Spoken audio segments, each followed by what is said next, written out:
Hello guys, and welcome back to another cold episode. More Earth Fairies. This time, hopefully not to terrorize a format. However, these cards are still very good. Not quite on the same level as the Ishizu stuff, but still very good. Let's talk about Vernusylph.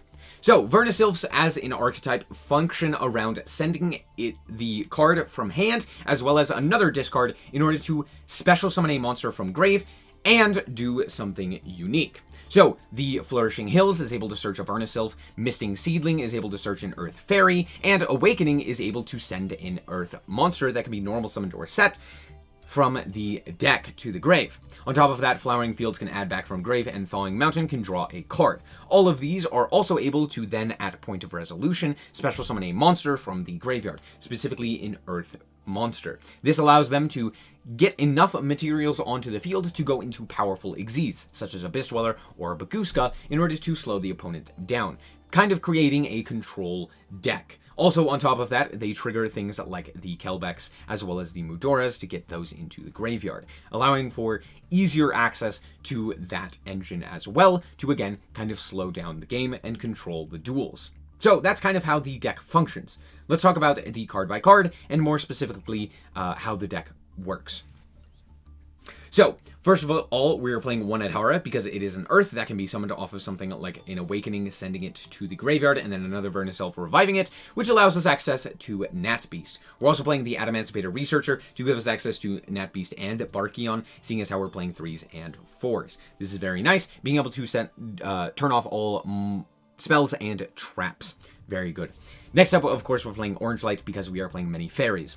We have the triple Maxi. Maxi happens to be very, very good in this build, and you want it to resolve as often as possible, mostly due to the fact that you need as many draws as you can get. The more cards in hand, the better it becomes. We're also playing mostly monsters because these can send monsters and Vernusylph cards.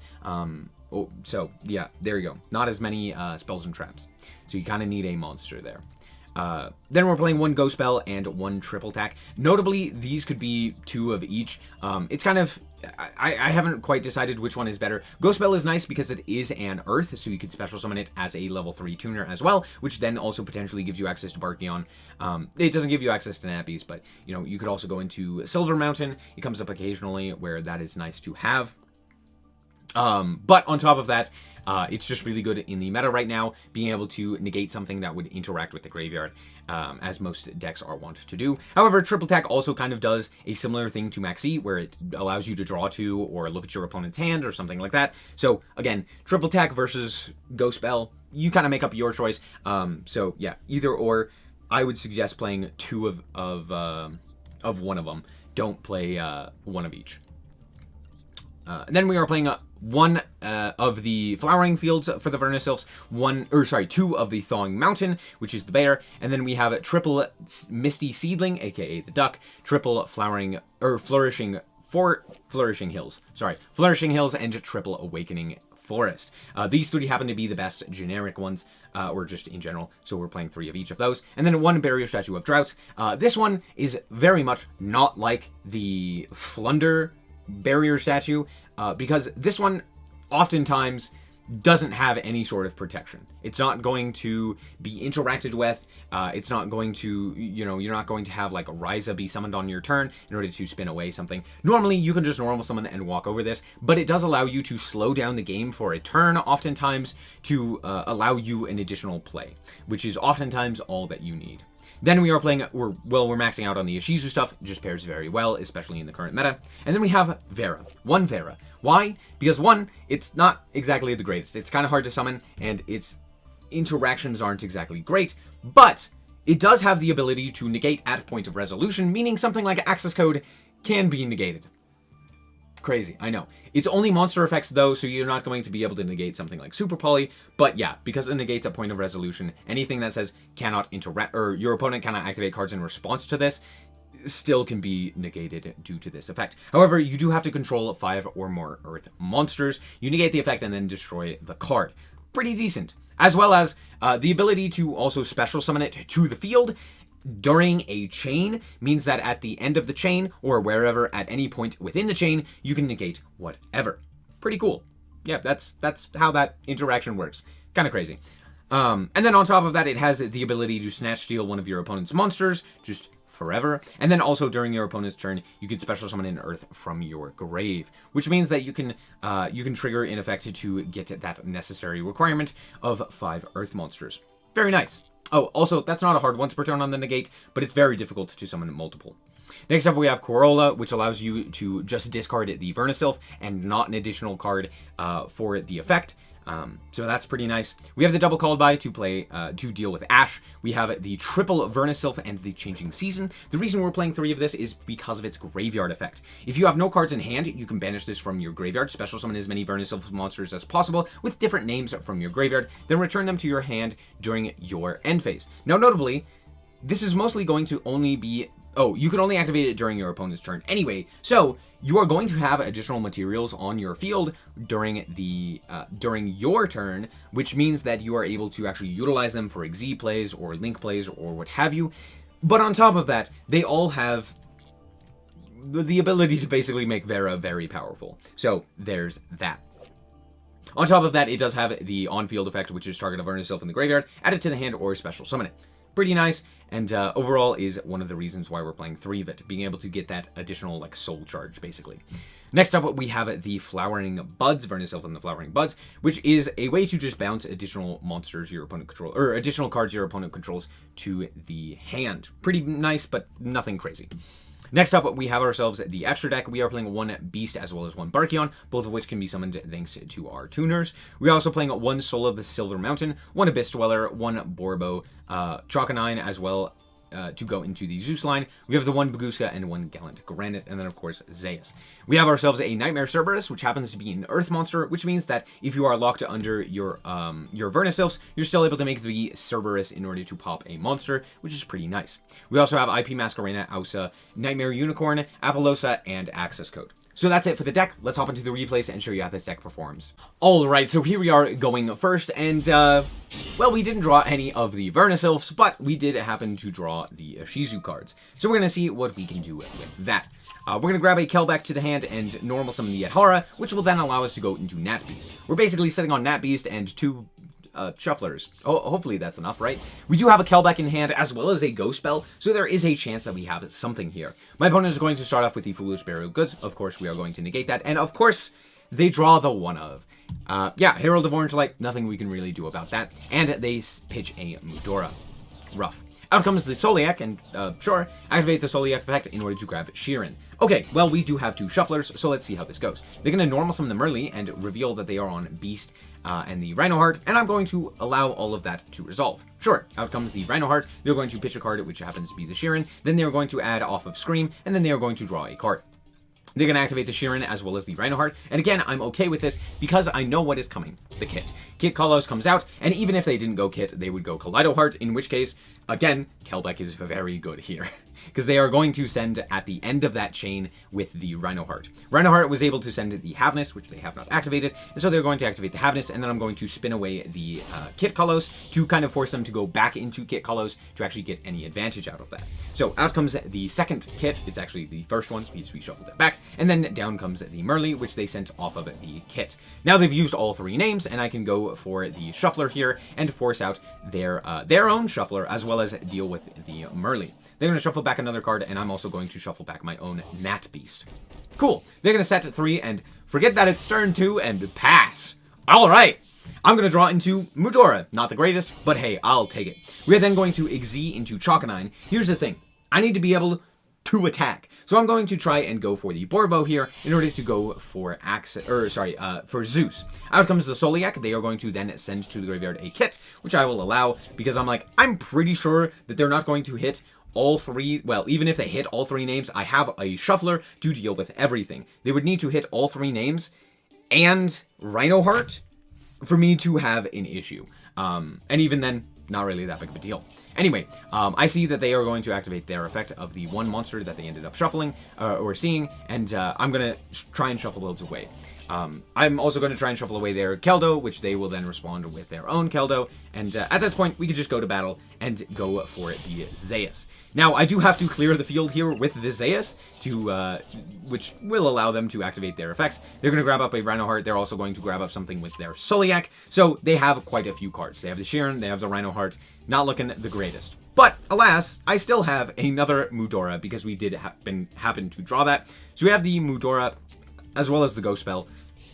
I'm feeling pretty confident. At the very least, we have something. And they normal summon Diviner, so I'm like, fantastic. You're gonna mill, right? They don't. What is happening? Oh, I see. They're going for the Baron. I realize that this is happening. They haven't activated anything else. They milled all 3 Rhinos. None of them were activated, which that's very funny. So I'm like, okay, I can cleanly deal with this board. This Sheeran will activate. I can either Ghost Spell or shuffle it away. They haven't chosen to activate. No, they didn't have a shuffler.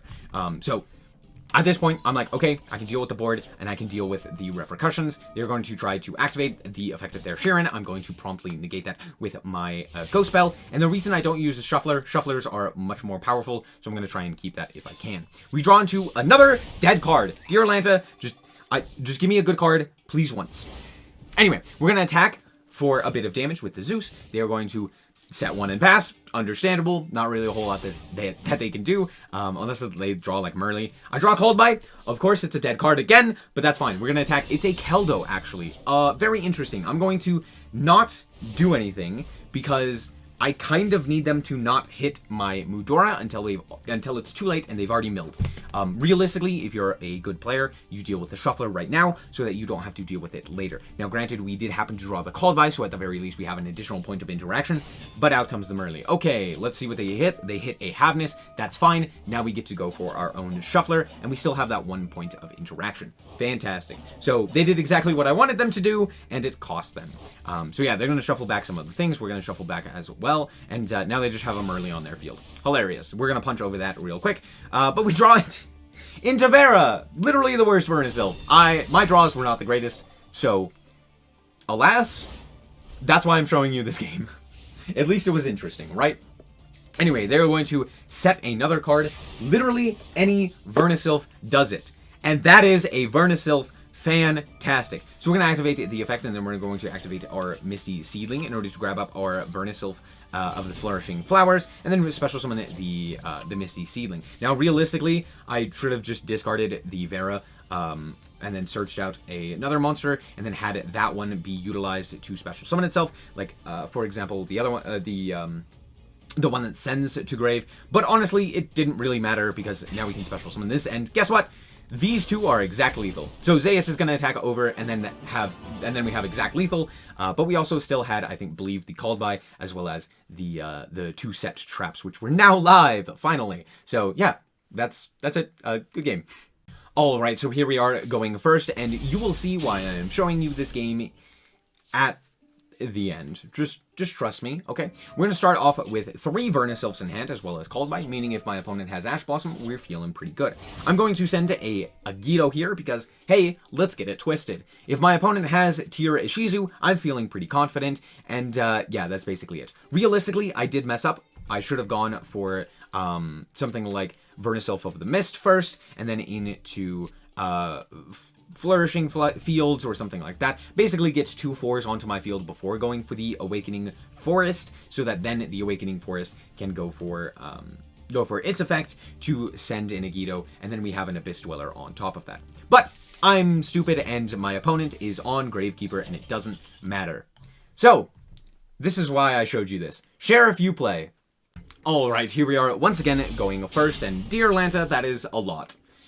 I'm going to normal summon a barrier statue and hope I don't die. I literally can't do anything else. So we're going to see if we can do anything off of this.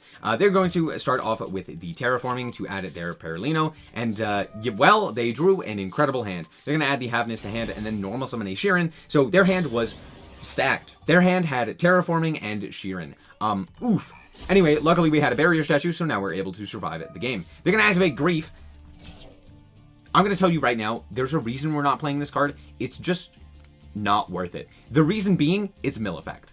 Its mill effect just isn't really advantageous. So having the hand effect or like the actual on-field effect, just isn't worth it most of the time. Yeah, it's a good effect. It triggers your tears and stuff like that. But yeah, just not really worth it because its mills are so very bad, and it's just like a dead card to mill. Anyway, they're going to go for the Rhino Heart and trigger the Rhino Heart, which will then give me an additional draw. And hey, look at that. That's a Keldo. That is perfect. We also drew a Vernusylph because, of course, we did. My opponent is then going to go for a Kaleido Heart on an empty board. What? Anyway, Kelbeck? Goodbye. They're going to pop my Kelbeck. What is happening? It's fine. It's a tier player. Not all of them are the brightest. I draw for turn a Called By, and now we get to activate the Keldo. And we're not going to mill. We're now going to normal summon the Mudora. My opponent will give me a Contact Seed. Sure, I'll go into IP Masquerena. And my opponent will concede, realizing they've made an oops. Yeah. Sure. Alright, and here we are once again going first. I swear this deck can go second. It's just not very good at it. And my opponent is get a free W. So let's do just that. Anyway, we see the Misty Seedling, and we're going to add to our hand the Awakening Forest so that we can, you know, trigger the Agito. Yeah, we're going to go for the Agito here. Realize that my opponent is also going to trigger Agito, and they're what the... Oh, I'm sorry, it's... Hold on. Maybe these 10 mils will give us a bit... It's Lunalight, Shadal, Ishizu, Despia... Sure. Hey, we hit a Miller. And two shufflers. Sorry, we hit two shufflers. That's what I meant to say. That is a-okay with me. They are going to activate a monster effect, which is fantastic for me. So we're going to shuffle 3 of their cards away. Most notably, we shuffle away the Serenade Dance, which is very important. This card does have an effect in the graveyard that we do want to deal with. So we're going to activate that, and then we get to go and triple tack. I draw 2. I was debating so hard to look at my opponent's hand. I chose not to do that because I basically needed to draw 2. We draw Vera, which is terrible, but we drew a normal summon 4, so now we can make an Abyss Dweller. So we're just going to pass on Abyss Dweller and hope that it's enough. We do have the Misty Seedling as well, which is very funny. We're going to activate the Abyss Dweller. That's totally fine. They're going to activate the Havness. Then we are going to chain the Maxi, and out comes the Havness, which is going to mill some cards, which is very funny, because none of those cards are going to activate. They're then going to go for Predaplant Verti Anaconda. Oh, hold on. It gets funnier. They're going to activate the effect in order to go into Guardian Chimera. Notably, Guardian Chimera doesn't trigger here. Do you want to know why? There's this little line of text. I think most people haven't read it. If this card is fusion summoned by a spell effect, meaning something like Predaplant Verti Anaconda or anything else that would special summon a monster, or sorry, fusion summon a monster without utilizing a spell, doesn't count. So, yeah, it doesn't get its effect. Anyway, they walk into the Abyss Dweller, but now I have 3 additional cards in my hand. Actually, it's only 2, but still, the point is made.